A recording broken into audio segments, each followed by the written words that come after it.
through the essential steps and the key parts in every real estate transaction, regardless of price point or regardless of what side of town you are here in Las Vegas. Ready to kick us off?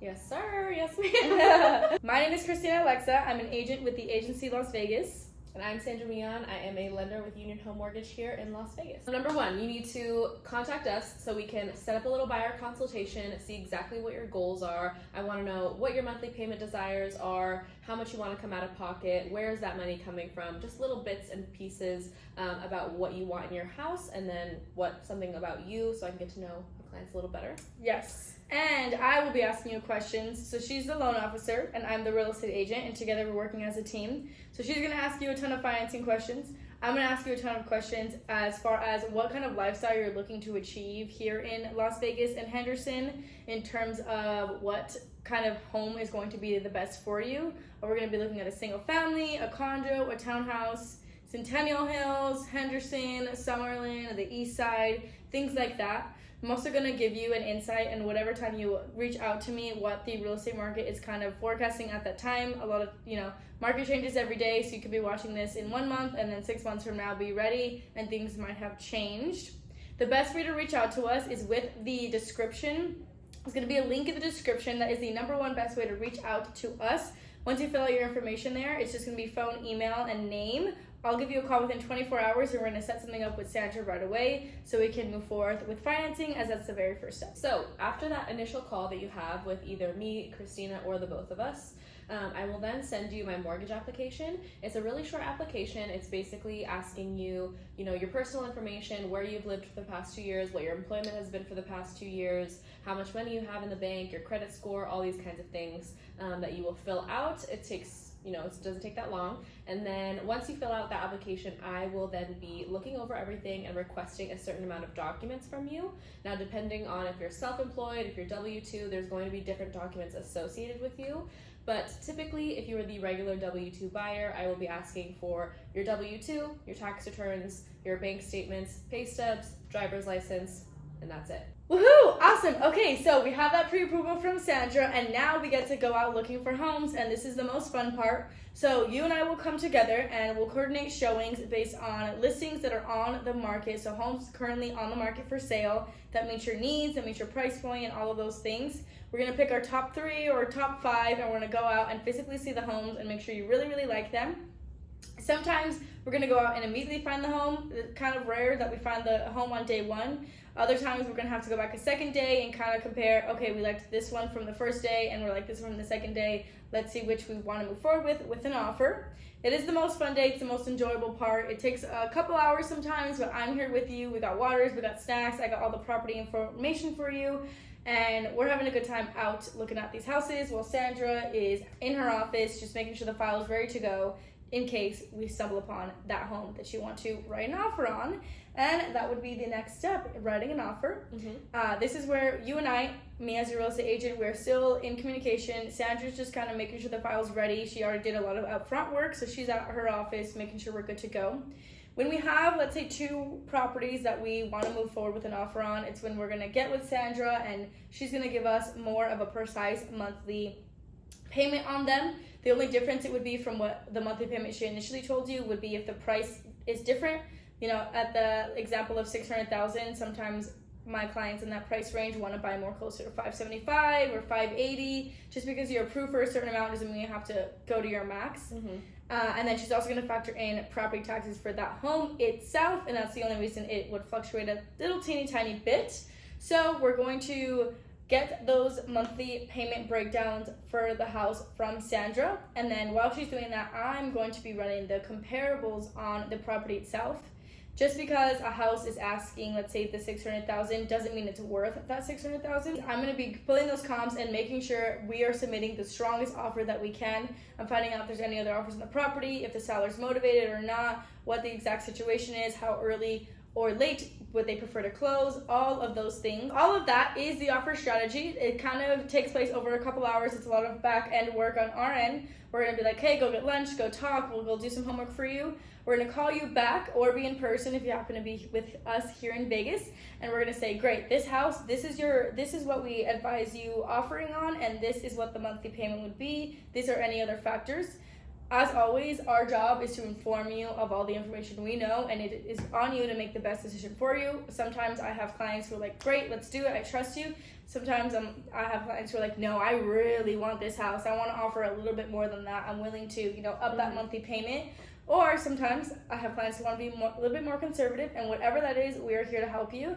And basically, we submit the offer, we write it up on what's called the Residential Purchase Agreement here in the state of Nevada.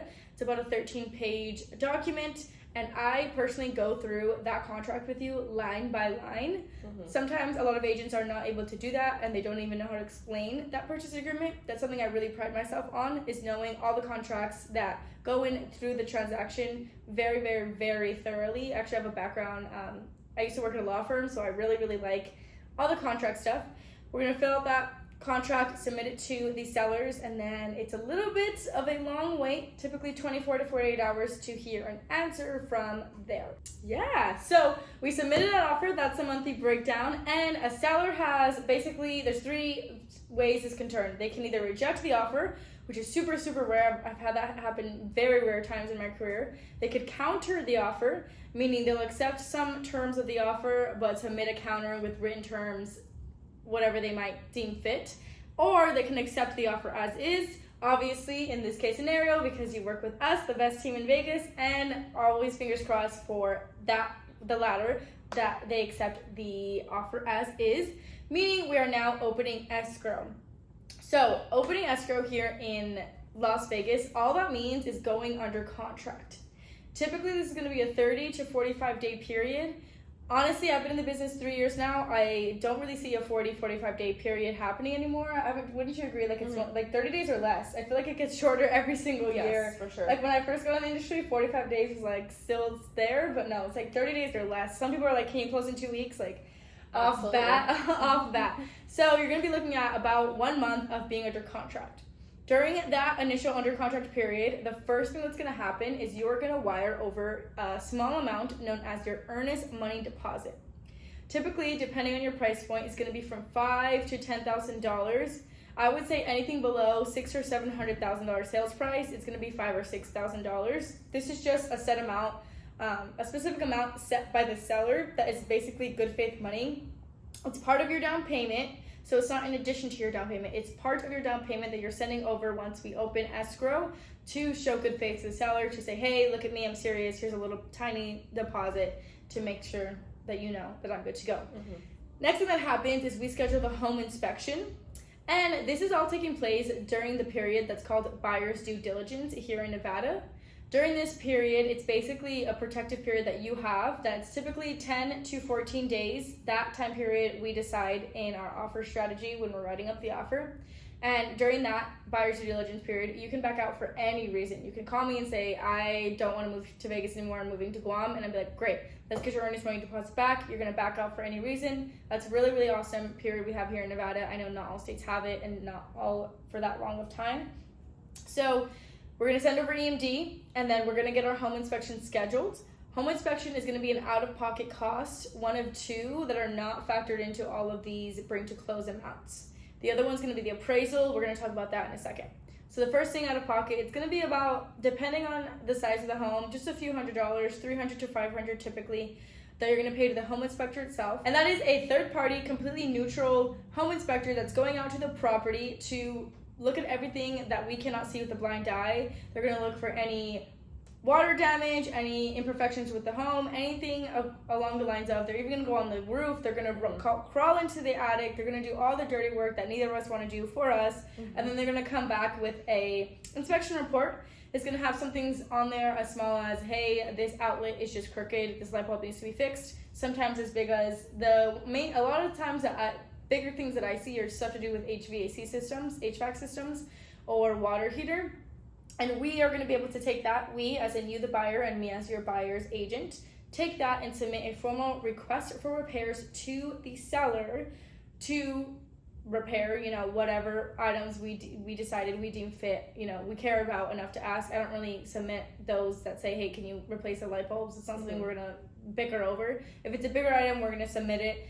And we're still in our due diligence period. So let's say that the seller comes back and says, no, I don't want to fix any of these, and you as the buyer, you're like, hey, I don't like that, I don't want to walk into this house with, X, Y, and Z to be fixed, I want to back out, we could do that. That's often not the case. That's the least likely case. Oftentimes they either give us a credit, meaning a monetary value, saying, hey, we know this is going to cost $2,000, we're going to just give you that at closing so you can take care of it on your own end. Or, this is pretty reasonable, we're going to fix it and we're going to show you the receipts and pictures that it's fixed before we close. And then that's basically what takes place during that buyer due diligence period. We come to an agreement on repairs, and then it's pretty much smooth sailing from now until closing. The next couple bigger steps are going to be full loan approval and the appraisal, so I'll let you talk about that. Yeah. Just so you guys can have an idea for the timeline, all of that happens. Let's say we have a 30-day escrow period. That first 10 days is when all the repairs and stuff on our end happens, and then the last 20 days are a lot more of the lender's work and a lot more title and escrow to put in some work. Before we get into the appraisal, I just want to talk really quickly about, during this process, we just got into the home inspection and, so forth and so on. You're under contract. It is huge and absolutely the most important thing for you to not open any new forms of credit. You cannot go, open a new credit card and get a new debt onto your file, because you are qualified based on your debt to income ratio. As is. If you change anything, if you quit your job, if you go buy a car, if you go buy furniture, that is all going to be detrimental to your loan file, and you could possibly fall out of this contract just because you wanted to go buy furniture early. Please wait until you get your keys for you to buy things, and you can do whatever you want. You can buy that brand new Range Rover as soon as you get your keys on closing day. Before that, you cannot open any new debts because you are qualified as is when you submitted your documents. Now, we can talk about the appraisal. Yes. So the appraisal is an out-of-pocket cost up front, but however, this cost will be credited back to you at closing. So typically it's about $500 for a third-party neutral company to go out to the home and basically take a look at it and say, is this home worth really what it's worth? And then that report, after they are done inspecting the home, that report comes back within 5 to 7 to 10 days. And then we will get a true value of the home based from the appraiser. And let's say it is over asking price. Let's say, we were purchasing this house for $589. It comes back at $600. That's great. We are not going to tell the seller. We are not going to tell the seller's agent. We're going to keep that between us. And we're going to say, great, you just walked into some instant equity of $11,000. But if it comes in low, that is when we will have to get with the seller, and we will have to come up with a plan. Do you want to come out of pocket for the difference in how low it came in, or is the seller going to help you out and give you a credit because they just want to get rid of the home, they're done with it, please, I'll give you whatever you want, let's figure this out. Which is typically the scenario, because at the point the appraisal comes back, we're maybe a week away from closing. And just for some background as well, the appraisal is so important because the bank is only going to loan to any borrower. It's not even a personal thing. They don't care about the borrower, however much the property's value worth is. Yes. I can't go get out a $1 million loan and go buy a house for $500,000 and then just have in my pocket $500,000. Right. Yeah. We're leaning on this actual appraiser and not just he said, she said what this home is worth. So yeah, that's absolutely a great point. So after the appraisal comes in, we figure out all that, then we are basically done with the whole file. Your file goes through the underwriter, and that's basically the person who is double checking everything I already saw and everything the processor already saw. They're just making sure, is your income correct? Is everything what it says it is? And then once they get us the okay on the file, they will either send us directly to final approval, meaning we don't need any more documents, or they're going to see, hey, maybe we're missing a mortgage statement from you, or maybe we're missing an extra pay stub, or maybe we're missing a tax return, and they will let me know, and then I will give you a call, and we will just get those final documents set up so that we can submit for final approval. Now, once we get final approval, that's great. This is typically the time where an initial closing disclosure gets sent out to you, which you have to sign immediately within 24 hours. And that initial disclosure is basically still an estimate of what you will be bringing out of pocket and what your mortgage payment will be. This is not yet finalized until I get that final closing disclosure, in which I will call you and go over line by line exactly what you're paying for, what these fees are, what's your mortgage payment. Are you good with this? Cool. Once you sign, that's great. Then we will get a clear to close, which means you're good to sign, we're good to fund these funds to you, you're good to wire over your deposit and all your closing costs, and then we are then done. She's done. I'm done. You and I, she's done. We're a couple days from being done, typically 3 days before showing up to closing.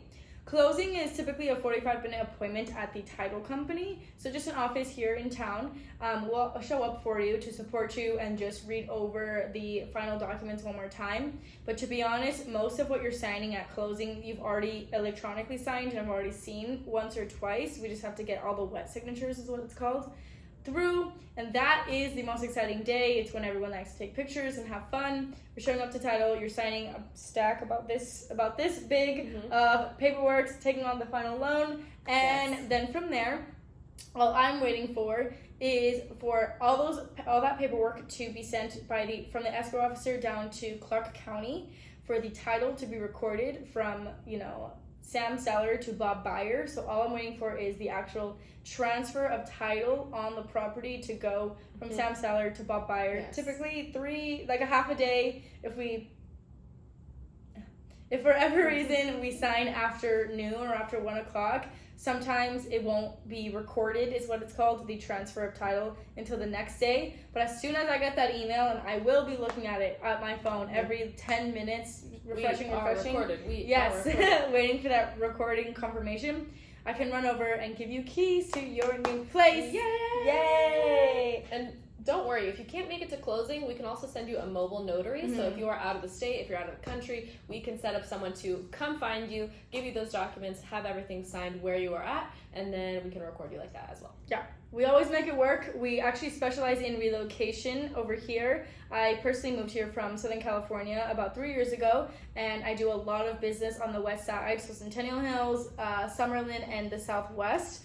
I am very, very passionate about my work. Once again, I would love the opportunity to be hired. Sandra is my loan officer #1 referral partner, meaning I give her a lot of business and we've closed numerous deals together. We work very closely and well together, and we're just eager to help out some more awesome people move to Vegas. Fill out the form that is in the description. Once again, that's the best way to reach us. And stay tuned for many, many more real estate, neighborhood, and how-to videos to come. Bye!